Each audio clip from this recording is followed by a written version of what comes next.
Eh bien, bonjour à tous, bonjour Michel, comment vas-tu? Bonjour, ça va très bien et toi? Ça va, merci beaucoup. Est-ce que Michel, tu pourrais te présenter rapidement pour toutes les personnes qui vont regarder cette vidéo? Mon nom, c'est Michèle Belzile. J'habite, au Québec, dans la région de Granby et puis, j'ai, un passé, de directrice financière et de gérontologue dans les résidences pour personnes âgées et puis, à un moment donné, je me suis dit: «Il y a quelque chose d'autre qui m'attend». Je voulais avoir un travail, travailler autonome, être, en mesure de pouvoir, choisir mes horaires, choisir qu'est-ce que je voulais faire. Je me suis acheté un petit animal de compagnie, puis, cet animal-là m'a, inspirée à rester à la maison pour pouvoir en prendre soin justement, puis d'être présente plus pour, les miens. Donc, j'ai entendu parler d'Enfants Libres et puis c'est venu vraiment me chercher. C'est que j'ai acheté ma boutique, au mois d'octobre et puis, au mois de novembre, on partait pour la République dominicaine et puis, c'est là que j'ai tout monté ma boutique pendant que j'étais en République, dominicaine avec, toutes, les beautés du pays et les inconvénients en même temps. Ok, magnifique. Donc, si je comprends bien, tu es dans le programme depuis octobre 2024. Exactement. Ok, donc ça fait moins d'un an et tu as déjà touché du bout des doigts cette liberté de travailler d'où tu veux, finalement. Oui, oui, évidemment. J'avais un autre travail, donc je travaillais en parallèle, à distance, l'autre, travail et puis, avec, Enfants Libres, les 2 en même temps. Parce que je peux pas me permettre pour l'instant d'être, juste avec Enfants Libres, mais ça s'en vient tranquillement. OK, magnifique. Bah, merci Michel pour ta présentation. Du coup, du Québec, c'est bien ça? On a Oui. beaucoup d'amis québécois, et puis comme on dit chez vous, bon matin, c'est le matin chez toi là, c'est ça? Oui, de 9h30, 9h40. OK, chez moi, il est 20h40. Voilà, Ah, on est aux aux 2 extrêmes. yeah, exactement. Du coup, Michel, il y a quelques jours, tu as fait un post sur le groupe Facebook pour partager avec la communauté, avec les autres membres, où tu indiquais avoir fait ta première vente. Et quelle première vente! Tu as choqué tout le monde. Est-ce que tu peux me parler déjà du montant de cette première vente? 199 €. Donc, première vente de ton aventure e-commerce, quelques Oui, mois après avoir intégré le programme, 199 €. oui et lorsque j'ai reçu ma boutique, cet article m'a inspirée puis je me suis dit: «Ma première vente, ça va être ça que je vais vendre» et c'est ce qui est arrivé. Parce qu'on avait quand même plusieurs choix d'articles. Il y avait plusieurs choses sur ma boutique. J'ai 8 collections, je suis rendue à 80 produits, mais dans ma tête, c'était ce produit-là parce que c'était mon produit chouchou, comme on dit au Québec et puis c'est effectivement ce produit-là et puis le plus drôle, c'est que le prénom de ma première cliente, c'est le nom de la meilleure amie le prénom de la meilleure amie de ma mère défunte. D'accord, Donc tout un hasard. comme un signe positif alors. Effectivement et c'est Magnifique. le prénom de la mère de ma belle-fille. Magnifique. Donc C'est un beau signe, j'ai envie de dire. Du coup, est-ce que tu peux nous dire, Michel, ton ressenti? Parce avant sa première vente, on met en place sa boutique, on suit le programme, on avance tranquillement. Mais quand elle tombe cette première vente, quel a été ton ressenti? Moi, c'est ça que j'ai envie de savoir. C'est toujours parce que, moi, ça a été très chaotique mon parcours parce que comme je vous ai dit, on était en République dominicaine, on est revenu au mois d'avril. J'ai dû monter ma boutique avec, des manques d'électricité, manque de communication, des fiches à refaire, c'était un peu l'enfer. Fait que, à un moment donné, on a même des doutes. Est-ce que je vais réussir à vendre? Est-ce que j'ai bien monté ma boutique? Est-ce qu'il y a quelque chose que j'ai pas fait? Pourquoi qu'après 8 mois, j'ai pas rien encore? Et puis là, bang, une journée, je reçois le message. Je venais de regarder mon téléphone et j'entends et puis ça me dit: «Michel, tu as une première vente». Je tremblais, j'avais les larmes aux yeux. Puis quand j'ai vu le prénom de ma cliente, j'ai fait: «Oh mon Dieu, c'est un signe». C'est vraiment un signe. C'était le destin qui faisait qu'il fallait que je passe par là. Mais maintenant que c'est fait, tout va débouler. Ça, c'est sûr et certain que ça va continuer. Super, merci. Est-ce que tu es consciente, Michel, que faire une première vente à 199 €, c'est quelque chose d'exceptionnel? Est-ce que tu en as conscience ou pas?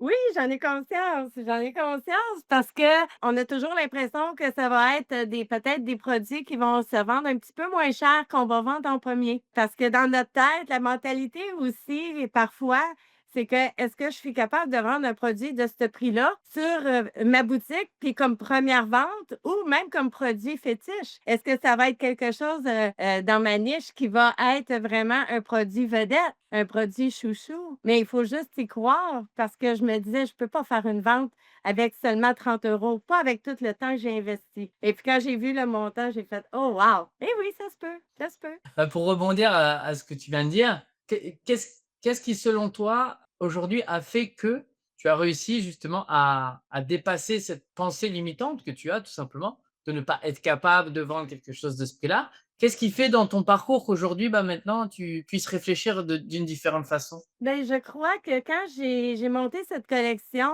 c'est dans mon passé de vente. J'étais directrice financière et je vendais des produits. Et puis, les produits que je vendais le plus, c'était les produits les plus dispendieux. Puis, tout le monde me disait, mais comment tu fais pour vendre ces produits-là? Ça coûte trop cher.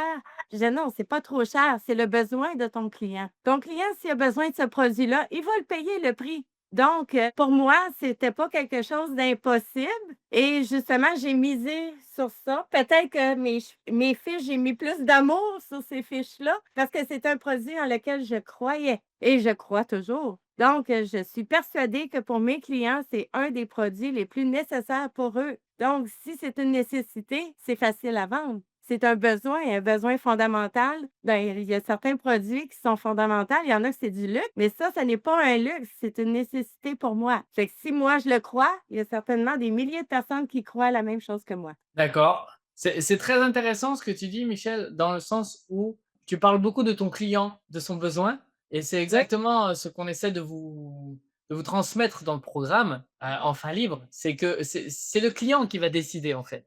Si vous, vous arrivez à comprendre, si vous comprenez votre avatar, votre client, et vous avez gagné, en fait. Oui. Parce que Parce que le produit qu'on vend n'est pas nécessairement un produit que nous, on a besoin. C'est on ne doit jamais penser en fonction de nous, mais en fonction de notre client. C'est quoi les besoins de notre client dans cette situation-là? Donc, si le besoin est là, ben c'est sur ce produit-là qu'il faut miser et non sur ma pensée limitante à moi que je n'en ai pas de besoin parce que pour moi, c'est pas un besoin primaire. Mais si je crois au fond de moi que mon client, lui, c'est vraiment nécessaire pour lui, moi, j'ai plus d'importance, c'est lui qui est important. effectivement, c'est une bonne analogie que tu as faite, hein. C'est très important de réfléchir de cette façon-là. Du coup, quels sont, Michel, tes objectifs pour cette année? Maintenant là, ça y est, tu es lancé là. Comment Qu'est-ce que tu t'es fixé comme objectif pour la fin M d'année là? Mes objectifs n'ont jamais changé. Ils ont juste été retardés par, des circonstances, mais là, maintenant, la motivation est à bloc, est à fond. C'est sûr que j'aimerais aller à Marrakech. J'ai besoin d'avoir encore plus de support. J'ai besoin, d'avoir de la motivation. Je trouve ça merveilleux ce qu'Enfin Libre fait. Le support que vous apportez, c'est incroyable. On a juste à regarder une coupe de coaching quand on est découragé, puis oups, c'est l'énergie revient automatiquement. Donc je m'imagine aller à Marrakech, ça serait fabuleux. Donc c'est, un de mes buts et puis, naturellement, c'est de grossir, ben, de peaufiner, si on pourrait dire, ma boutique, avoir plus de produits, des bons produits de qualité, de faire des belles fiches et puis surtout d'atteindre un chiffre de vente pour que, dans la prochaine année, que je puisse au moins travailler à temps partiel et ça serait déjà quelque chose de pas être obligée de travailler à temps plein, avoir plus de temps à me consacrer pour ma boutique et puis pour, mon entourage. Fait que ça, c'est un des objectifs. Puis on ne sait jamais, je suis en réflexion justement à être, coach. Coach pour enfants libres, coach, de vie personnelle, de développement personnel. Je suis encore en train de mijoter l'idée, mais, je crois que ça fait partie de moi de justement d'inspirer les gens. Donc, de partager un peu, mes connaissances à ce niveau-là, parce que j'ai déjà fait du coaching. OK, Peut-être super. recommencer à faire ça, parce que j'aimais ça. OK, bah, écoute, le message est passé et enregistré même, donc voilà, on pourra le ressortir, si jamais. Est-ce que, tu pourrais me dire, Michel, aujourd'hui, qu'est-ce que représente, pour toi cette aventure Enfant Libre? Parce qu'Enfant Libre, c'est une aventure finalement. Qu'est-ce qu'aujourd'hui ça représente pour toi? Quelle place ça a dans ta vie aujourd'hui, ton projet avec Enfant Libre? Je te dirais que ça a changé beaucoup ma perception de vie. Malgré le fait qu'on est seul, à la maison avec notre ordinateur et tout ça, c'est beaucoup du travail d'équipe. C'est que c'est de voir ce que moi je constate, c'est que le travail d'équipe est là, malgré le fait qu'on est seul. Fait que pour les personnes qui, hésitent, à se lancer dans une aventure comme ça, c'est qu'on n'est jamais seul. Puis même si on n'a pas les personnes physiquement avec nous, on a toujours du soutien, on a toujours du support. C'est une merveilleuse aventure. Puis pour moi, c'est une leçon de vie aussi, d'apprendre à se faire confiance, puis de faire confiance à nos coachs, de faire, confiance à la vie et puis que quand on veut, on peut, tout simplement. OK, merci beaucoup. C'est très touchant. Merci, merci. Ça me fait vraiment plaisir de faire partie d'Enfants Libres. Ça me fait, beaucoup de bien de participer à des changements de vie justement et tu confortes, exactement la raison pour laquelle je suis là et ça me fait vraiment très plaisir. Donc je te remercie encore. Merci pour ces quelques minutes d'échange. C'était très Et moi agréable. aussi, Merci pour ta merci à transparence. toi. En tout cas, je te souhaite le meilleur, Michel, dans ton parcours. On se reverra très bientôt, j'en suis sûr, Oui, peut-être à Marrakech pendant un mastermind d'ailleurs. certainement. Donc voilà, merci C'est beaucoup, une Michel. promesse. OK, très bien. C'est enregistré encore une fois. Peut-être pas cette année, mais c'est sûr que je vais aller un jour à Marrakech. Je vais aller vous voir, puis je tiens à vous rencontrer tous. Vous Ce faites sera, vraiment un travail extraordinaire. Ça vaut la peine, ça vaut le déplacement. ce sera avec plaisir de t'accueillir. En tout cas, garde ton sourire et ta bonne humeur. Et puis, à très bientôt, Michel. Mais merci beaucoup. Passez une excellente journée tout le monde. Merci tout Bye le monde. bye. Merci, au Bye revoir. bye.